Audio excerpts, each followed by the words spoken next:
Rupert here from Grounded Permaculture, coming to you from the Numinbah Valley, where we're doing some bush regen on this slow moving slip.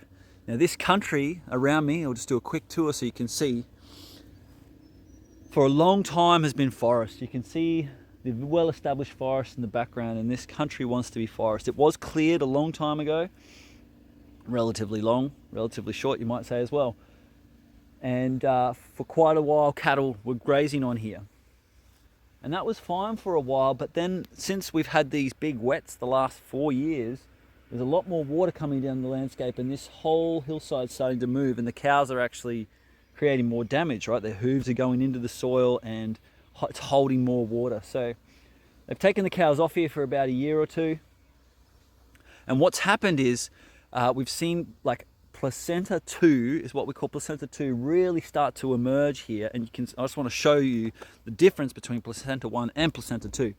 In the background here you can see, look, we've got a silky oak, we've got a sandpaper fig, Ficus coronata, Grevillea robusta, and coming out from the edges from there we can see a mixture of Placenta 1 and 2. Placenta 2 is kind of like all of these woody weeds. It's our lantana, it's our cassia senna, it's our wild tobacco, it's our devil's fig.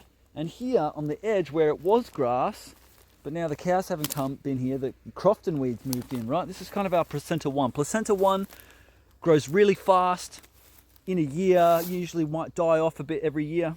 It's like the annual growth, and it creates like a placenta to protect the soil, right? That's coming from zero. Placenta 1 will do that, and then after that Placenta 2 starts to move in. And here's a really great example of Placenta 2 taking over Placenta 1. You can see under this lantana is all the grass that used to be growing here on this hillside, but since the cows have come off, the lantana has been able to spread.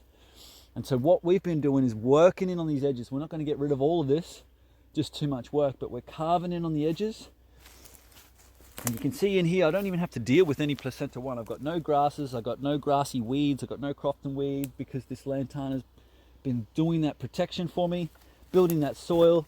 The old grass layers here, and this is where I'm going to be planting and really building out all of the edges for the regen. And if you look over in the distance here, we can see Placenta 1 in that grassland, all of that blady grass over there. That's really kind of just gone senescent. You can see all of the grey and brown in that, and it's not doing a lot of photosynthesis. So we've brush cut through there, and we'll be putting all our tree holes through there as well. So that's what I wanted to show you today, just a bit about Placenta 1, Placenta 2, and how landscapes transition into forest through natural succession. So if you got some value out of this video, drop a comment, like, subscribe, all of the things, and be sure to check out some of our other videos on the YouTube. Peace.